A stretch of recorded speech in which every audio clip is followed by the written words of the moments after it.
lakini ni hivi, nimekwambia hii imeanzia chini sana. Kwa sasa issue ni mwanaume kama yao jamii inayomzunguka inamfanya mwanaume aliko hivi.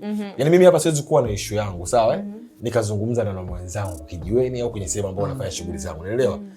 Inamtaka mtu ambaye nina ukaribu naye sana, my brother, au mtu ambaye nina ukaribu naye sana, ambaye ataelewa kwamba this issue haihusiani na wanaume ambao hata kwa kaka, hata kwa mke wake, hata kwa rafiki, they don't open up. Hilo ni tatizo sasa. Ndio hilo sasa, kwani sisi tumekuja kuongelea hayo matatizo. Hilo ni tatizo. That's a problem. Tumekuja kuyaongelea hayo matatizo. So that's the issue. And ndio maana nikasema kuna masculinity alafu kuna hyper masculinity. Hiyo inakuja ambapo una define mimi ni mwanaume, kwa hiyo ya kwamba mimi sitaweza kufunguka. That's a problem. Unaelewa? Yaani ndio maana watu inakuja sasa hivi ukienda Twitter ukaingiza Millard Ayo kujinyonga, the amount of articles that you get. Lakini wengi wanawake, sio? Wengi ni wanaume. Kweli? Yes. Social rights nyingi ni wanaume. Yes. In Tanzania zinazotangazwa ni wanaume. Tena the youngest nimeona alikuwa na miaka 11. Most of them sio mapenzi tu, mapenzi, hela, mwingine kadhulumiwa na rafiki yake, mwingine sijui kafanya nini. Ukitana issue ilikuwa ndogo, ni kama tu open up, hakusema, kakosa ushauri. Ruby, labda mimi kuongea, labda sisi niseme ni finalize my mawazo yangu katika hilo. Tutamaliza hivi. Labda ni finalize mawazo yangu. Kwanza we have to admit kwamba that's wrong. Iko ndo cha kwanza. What is wrong? State it. Lazima tukubali. Habari ya kukaa na changamoto zako nyingi nzito ndani zilizokuzidi kwa kusema kwamba wewe ni mwanaume na kutu express. That's a challenge. Can I tell you something about that? I heard a lot of men wanasema sasa mimi nafunguka nini wakati najua hutonipa solution. Nani atampa solution sasa? Huyo mtu ninayemfungukia. Sasa that is an individual. No, a lot of people wanasema wana respond kwa sababu ukiangalia hata articles naongelea wanasema kwa sababu we know kwa nini nifunguke wakati najua hutonipa solution. Kuna saying inasema a problem shared is a problem half solved. Ulishai kukaa na kitu alafu ukakiongelea kwa mtu and then you realize it's not as bad as I thought it was. Cha kwanza au una feel kama vile umetua mzigo fulani. Au una feel kama vile umepata nguvu ya kuanza tena kudeal nacho tena. Au hata kama for instance, because most people hyperfixate on hela, hata kama sitokupa hela naweza nikakupa kwamba why don't you try this? Why don't you do this? Why don't you do it? Kitu kingine wanaume wanalalamika sana kwamba when they open up to women use it against them. Like sasa hivi umeniambia Hugo, unajua mimi nikitembeaga sijui hapa panawashaga, tukiwa tunabisha ndio maana ukitembeaga hapa panawashaga. Sasa nyinyi sasa kana vitu no, but then sio hiyo ya kwamba sisi hatujui kana. So I think pia kwenye how to get through haya mambo depression or any other situation yakuta ina affect mental health. Na hisi cha kwanza ndio accept. Accept kwamba hii ni changamoto imenikuta and it's over me. And then ukishakubali inakuwa rahisi kufunguka. Yaani always ukikubali kitu kufunguka ni rahisi sana. Na ujue watu wa kuwafunguka. Sasa mimi unaenda kufunguka kwa nani? Yaani ujue watu wa kuwafunguka. Nilikuwa nataka kufanya lazima la kwanza lakini mkanikatisha. Pole. Okay fine. Sasa nakuja kwenye sema ambao nadhani mimi kwangu ni vital sana. Sawa issue nasema mzizi wake ni mkubwa sana ambao inabidi ibadilike. The knowledge should be provided kubwa sana kwa sababu let me tell you kitu kingine. Tuna baadhi ya makabila. Mimi nimetokea huko kanda ya Ziwa, na makabila ya kule, sawa yani we have those tuna zile principles za mwanaume na mwanamke, unaelewa mwanamke hata kula na mwanaume hata fanyaje, vitu vya namna hiyo, unaelewa na kuna mafunzo mengi sana ambayo yanamuonesha mwanaume kwamba you are a man tangu akiwa mdogo. Kwa mfano we have issue of circumcision, si ndio? Kuna watu wanakuwa circumcised bila ganzi. Unadhani ni appropriate? Mtu anafanywa circumcision bila ganzi. Kwa sababu ni mwanaume. And it is considered kwamba wewe ni mwanaume, hajalia bwana, hajalia. Unaelewa? Kwa hiyo hatuzungumzii tatizo ambalo ni dogo la juu hapa. Limeanza chini. Haliko hapa. Kwanza lazima tuzungumzie the nature. Alafu tunazungumzia au watu gani? Si ndio? Tunazungumzia population ya watu ambao tumeathiriwa sana na tamaduni zetu sisi za huko chini. Kwa hiyo it's a thing ambayo kikubwa kwa admit cha kwanza sio sahihi. Lakini lazima tubali kitu cha pili kingine ni kwamba ni issue ambayo inataka kuwa addressed kwa ukubwa sana. Watu wafahamu kwamba hii sio sahihi. Na napozungumza mimi naweza kuwa tayari ku open up, lakini kwa wale na kwenda kuzungumza nao, si ndio? Sio kawaida wenyewe, sio kawaida yao. Jamaa vipi analialia sana. Vipi bwana? Sasa kuna nyimbo inasema baby. Anakuambia be a man. Baby acha kulialia magangster wanatuboa, au sio?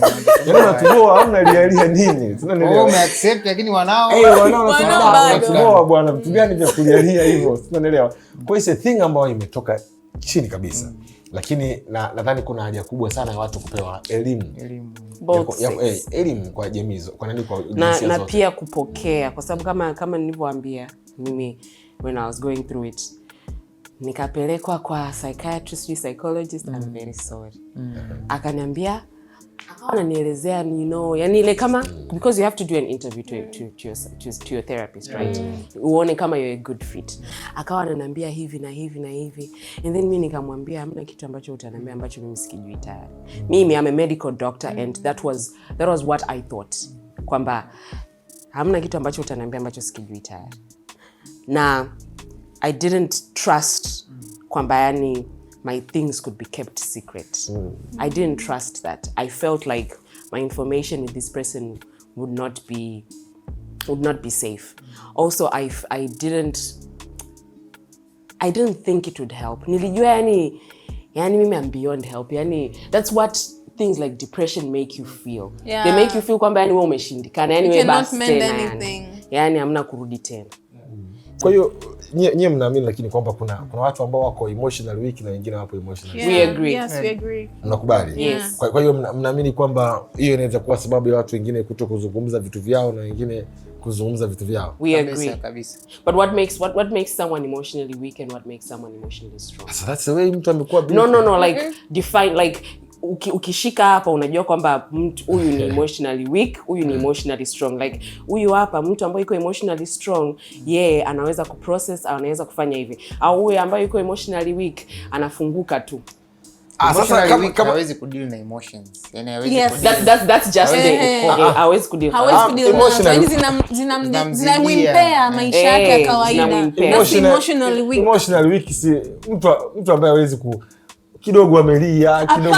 Wewe. No. Kama kitu kidogo tu umeambia watu kidogo. No, kwa sababu crying is also a response. It's also an outlet. Kwa sababu if I cry and I feel better and then I can go on with my life, that doesn't mean I'm weak. Sasa kwa nini watu wajue shida zako wote kila mtu? Kwa nini mimi nimesema naenda kulia pale Karume? Simama sema analia. No, wako watu wengine. Mtu ana changamoto zake na nini, ashughuliki na mtu mwingine, anapambana ndani kwa ndani aongei. Zinaisha tu vitu vyake vile. That's not being emotionally strong then. No, that's not being strong. Huyo mtu sio kama ni emotionally strong or weak. Hawezi kumtemaniza kama ni strong kweli au ni weak. But that's not the definition of being emotionally strong. I'm learn how to cope up na hivyo vitu. Ndio maana unakuta baba haongei kwa sababu alishapitia hicho kitu and then akaweza kukisolve. Kwa anajua hiki kitu kikinitokea tena, this is how I'm gonna act and how kupitia experience yake alioilearn.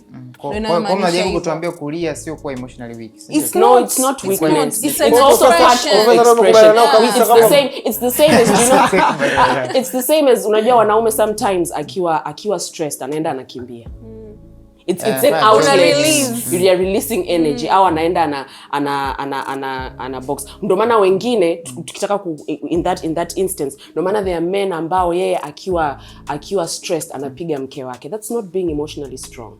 You get that's emotionally weak. You don't know how to cope with where and how to cope up. So there are healthy ways to cope with these mental health issues. There are healthy ways.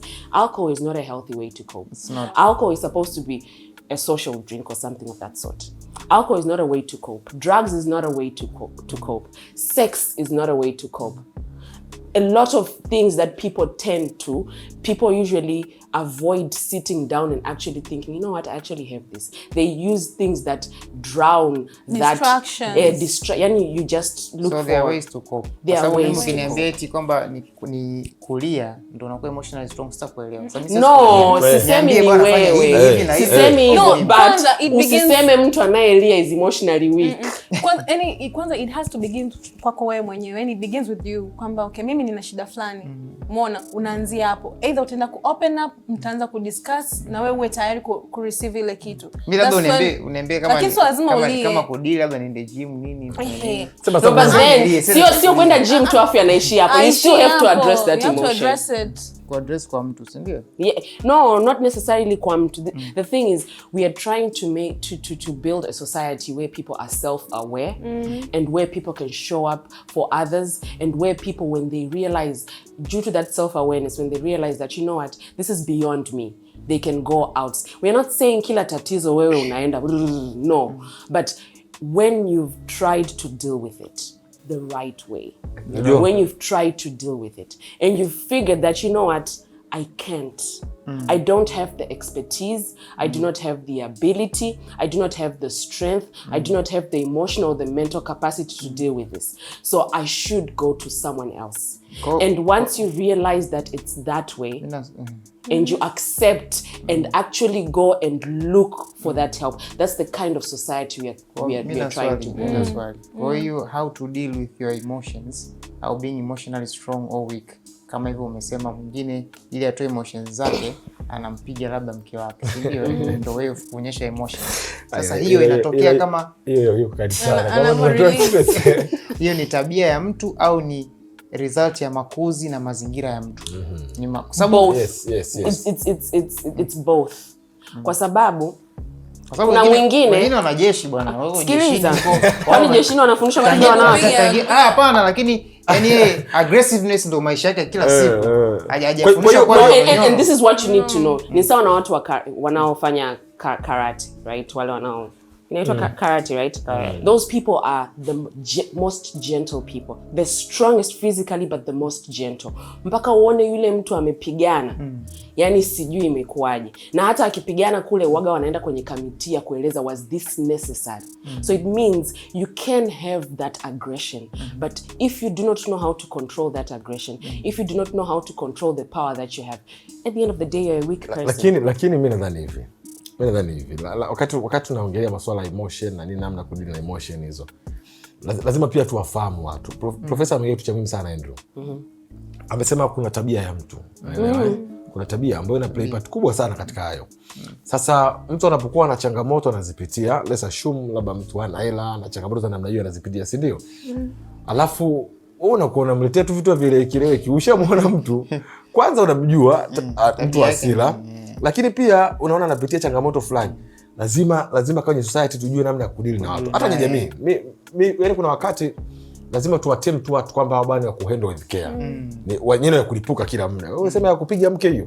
Sasa baba amerudi nyumbani hakuna hela, watoto hawana ada, mambo hayaeleweki. Kauli tu kidogo mwanamke naye kainua sauti juu, chakula kingine chumvi si kainua sauti juu. Wewe mtu anakuacha vipi? There's no excuse for gender-based violence. There is no excuse. Hata kama amekuja sio amecheza mbele yako uko umekasirika.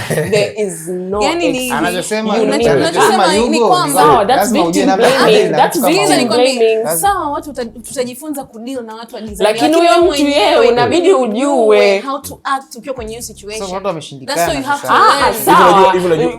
Kwa hiyo unadhani hasira zote zinazuilika zote?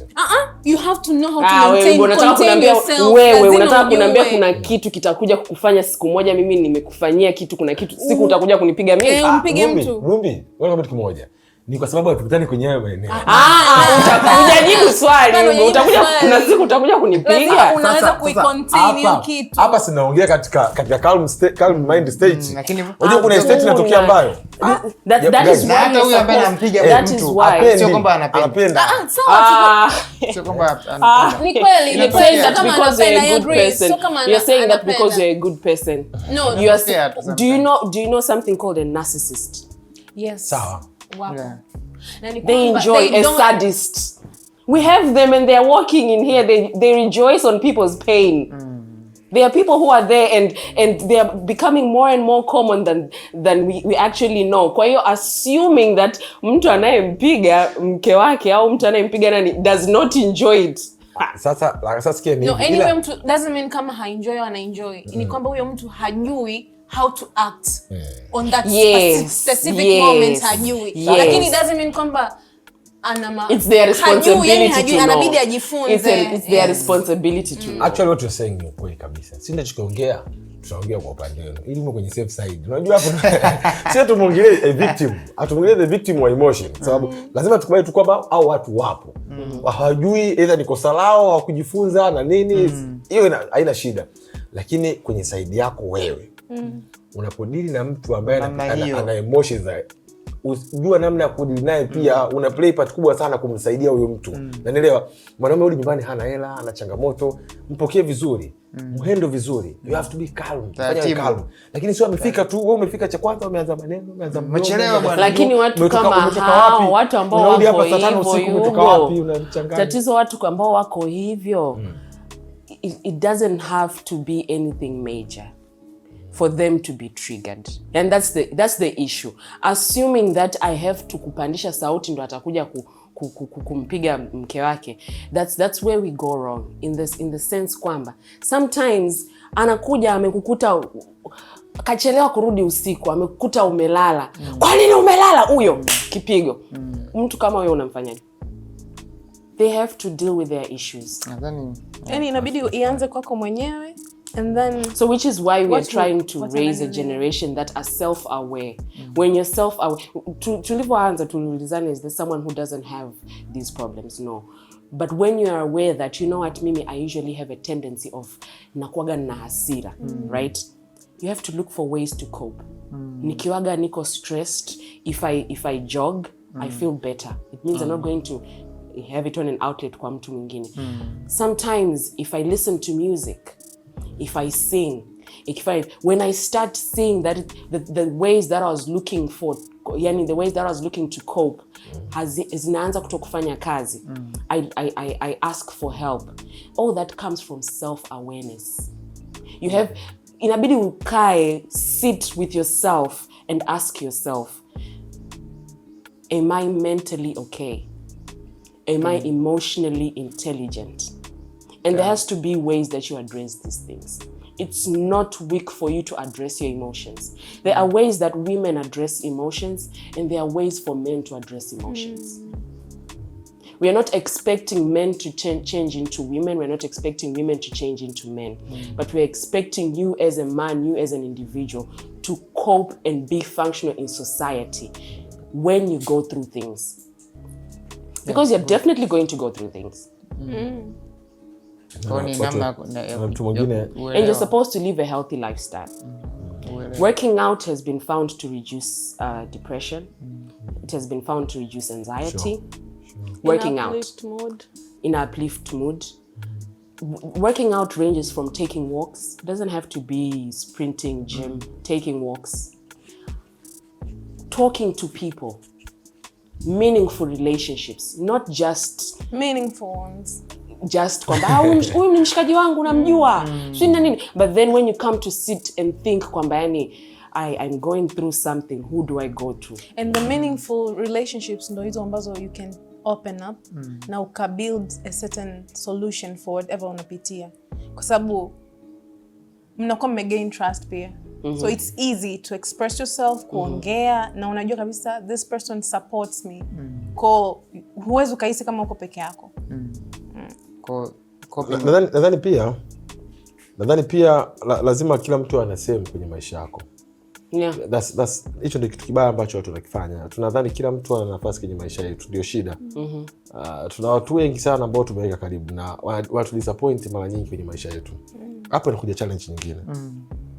I have so many friends, na kuna wakati nahitaji msaada fulani, nadhani ni mtu akusaidia wakati huo au namwambia mtu wakati huo, lakini he or she is not the person you expect. Unaelewa? Anakuwa sio huyo sahihi. Sasa the time unakuwa disappointed na mtu mmoja katika changamoto uko nayo, you assume everyone is like inaweza kuletea shida za trust kwa watu wengine. Unaelewa? Kwa hiyo we should keep this, yani kwamba lazima kila mtu ana nafasi kwenye maisha yako. Sio kila mtu ana level ya kuwa we should have those people in our lives. Usikute rafiki yako wa kutoka tu. Alafu unakuja unaniambia shida zako na kushangaa.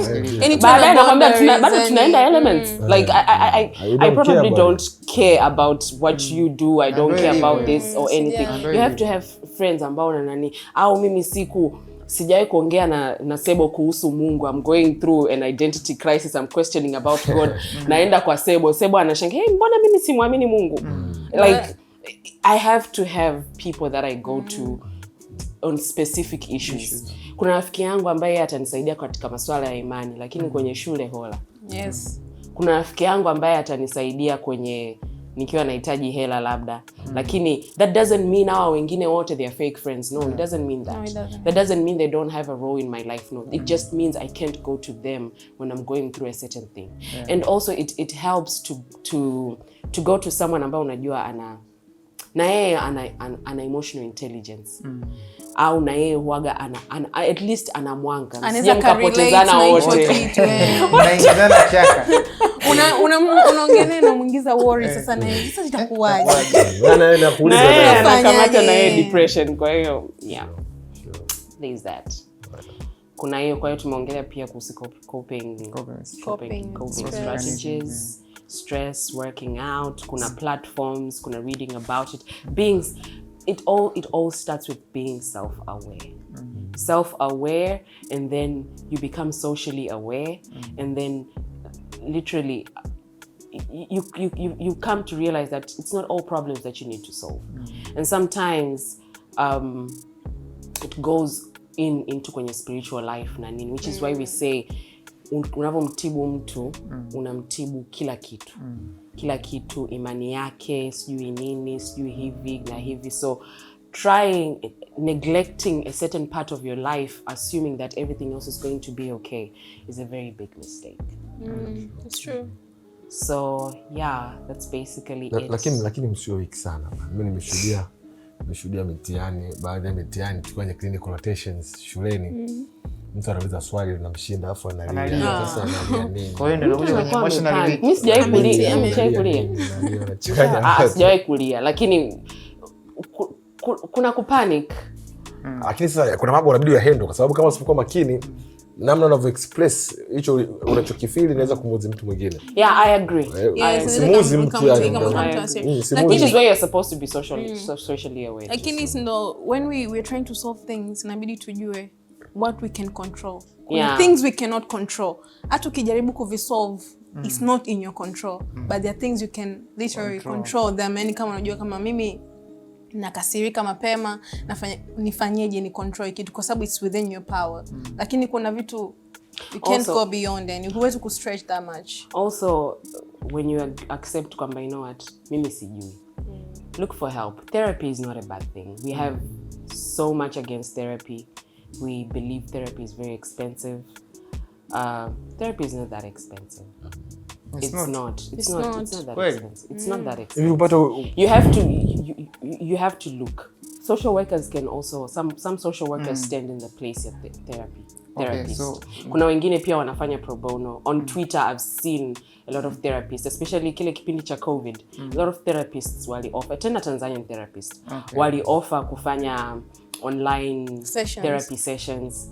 Kwa hiyo it's lakini pia bado kwa sisi nchi yetu like najua psychiatrists wapo lakini like psychologists kama psychologists wapo sema ni kwamba tu jamii bado ina ile kutambua huduma yao na kuona kama ni ya muhimu kwanza.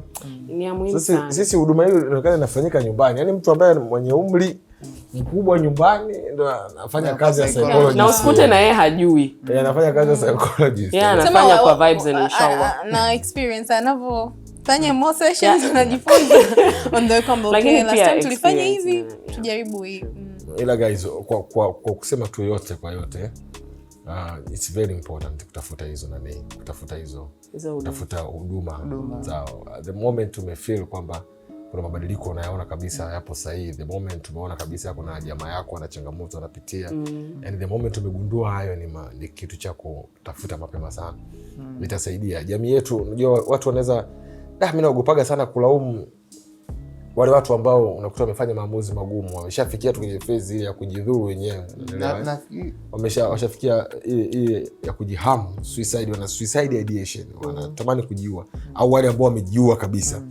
Napata kazi kwa sababu wakati mwingine you have to think, huyu mtu pengine aliexpose shida yake, ilichukuliwa kwa uzito kiasi gani, watu walijali changamoto yake, watu walikuwa hawaelewi. Unajua kuna ile huyu anajifanyisha huyu, mambo ya watoto wa siku hizi, sijui nini na nini, never brush.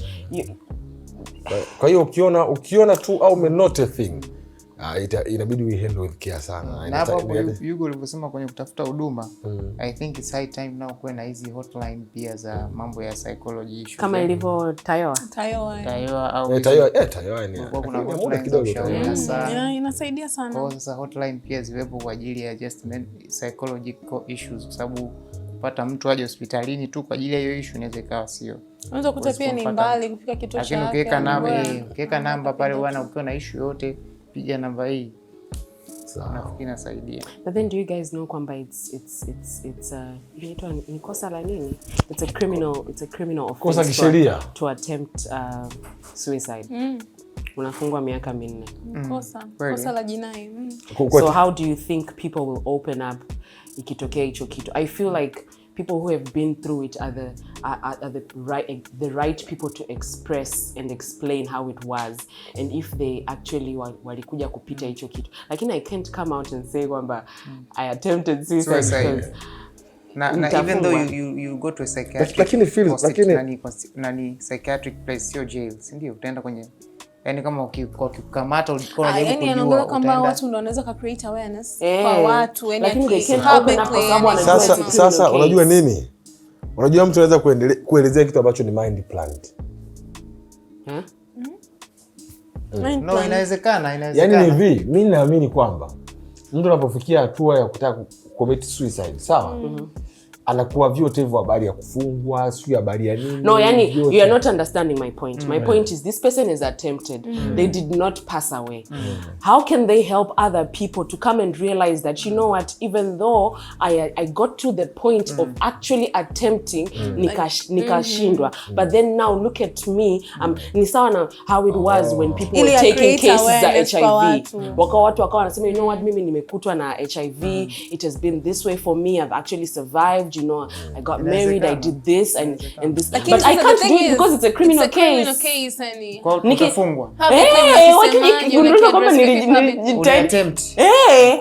Hapana, let me tell you a thing. Ngoja niambie kitu. No, nisikize. Ngoja niambie kidogo. Hivi nadhani kila anajaribu kujiua anafungwa. Na ndio maana hawezi. Kwa sababu gani unasikia? Yes.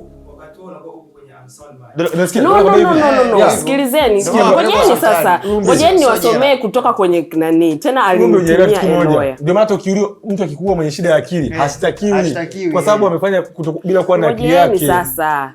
Au mimi ndo basi inabidi sasa katiba nisome upya hii. Au ni katiba mpya rudi.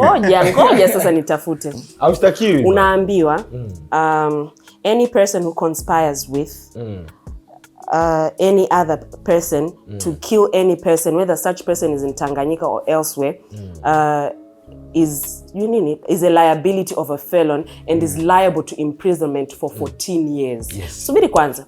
Any person who procures another to kill himself, counsels another to kill himself, and therefore induces him to die, so or do so, aids another person in killing himself. Any person who attempts to kill themselves himself is guilty of misdemeanor. Hawajaongelea.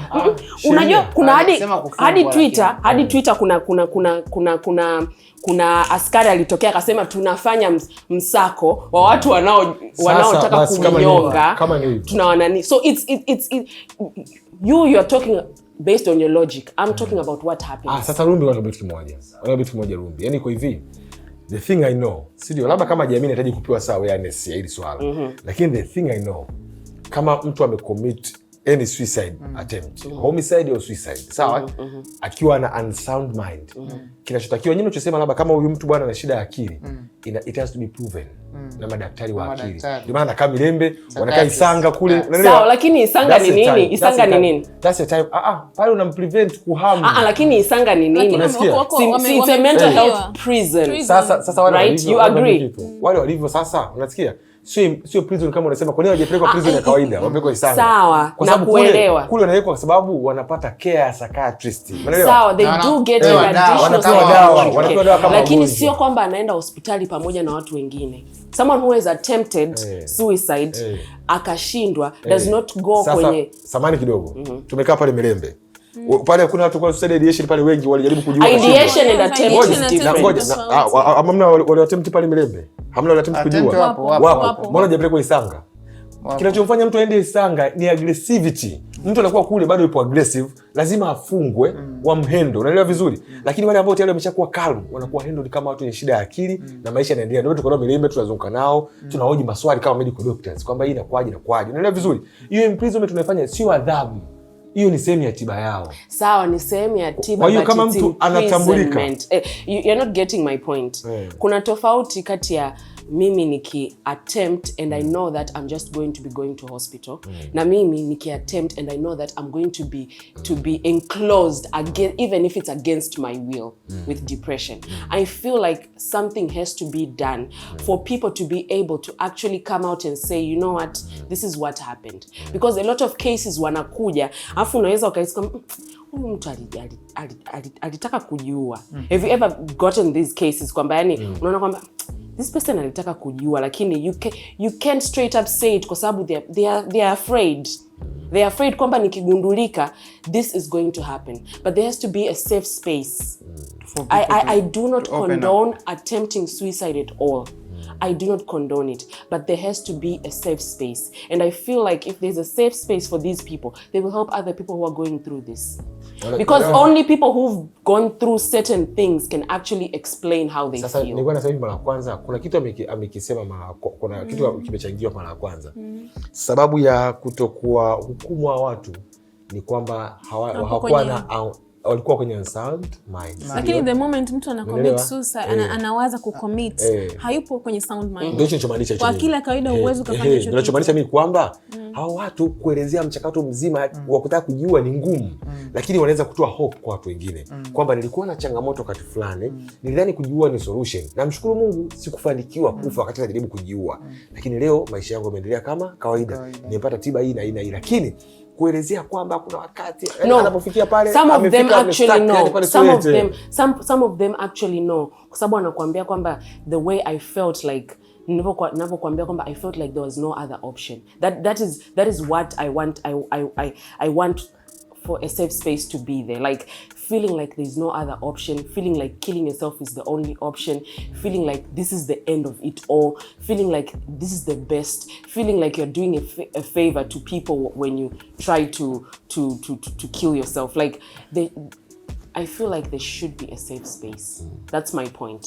There should be a safe space for people who mimi naona hapo hatutamaliza kwa sababu labda tumlete mwanasheria na psychiatrist hapo, kwa sababu mimi ninavyoelewa na kama huyo alivyosema, ukisha attempt maana yake yani ukaattempt na ukashindwa kujiua, moja kwa moja polisi wakija lazima watakupeleka kwanza uassess na daktari wa afya ya akili.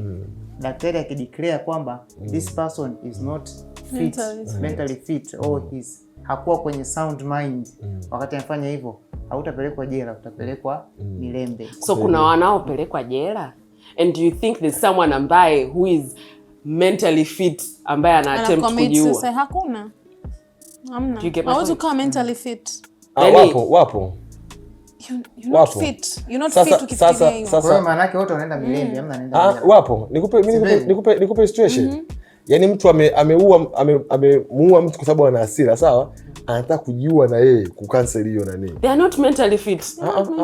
They are not mentally fit. Hapana, lazima utofautishe mental. Unajua utofautishe tatizo la akili na nini tumesema na kwanza character ambazo mtu uko nayo. Kuna personality disorders which is mentally unfit too. Mtu anapotaka kujiua mara ya pili, sio kwa sababu akili yake ipo sawa, ila kwa sababu ameshaona kosa alilofanya, anaamua kujiua.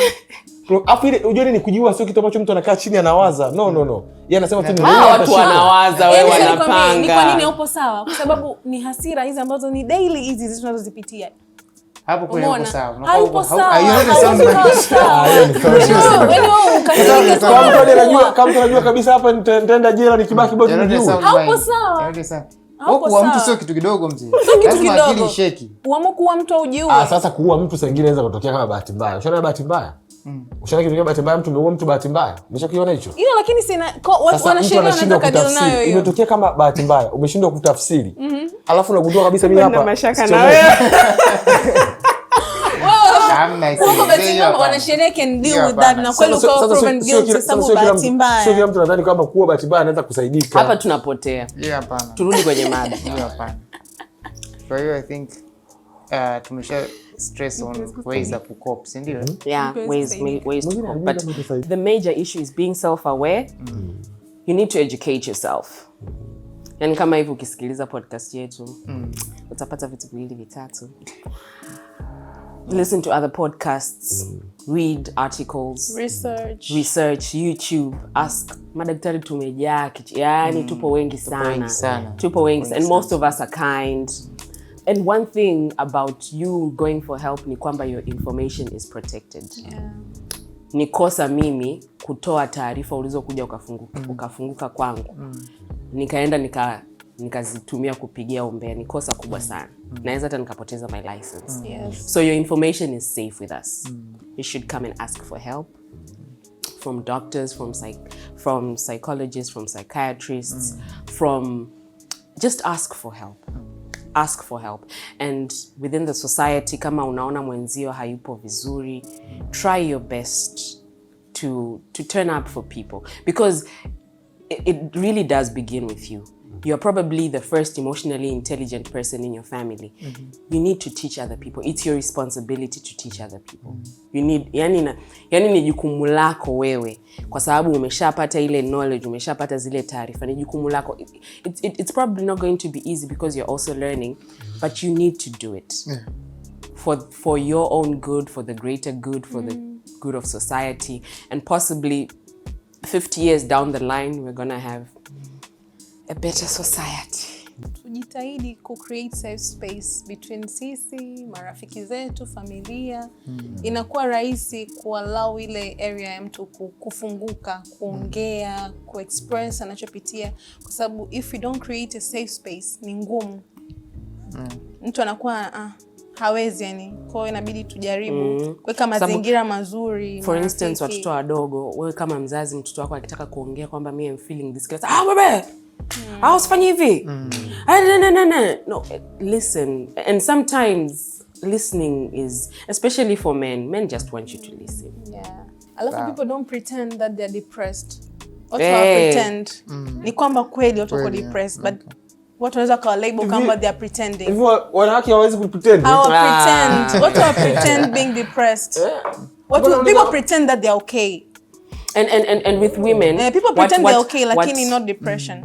Actually depression, kama umesema watu wengi waforce, lakini girls kwa upande wangu mimi na kuna times wana express kama wapo down sana, issue ndogo.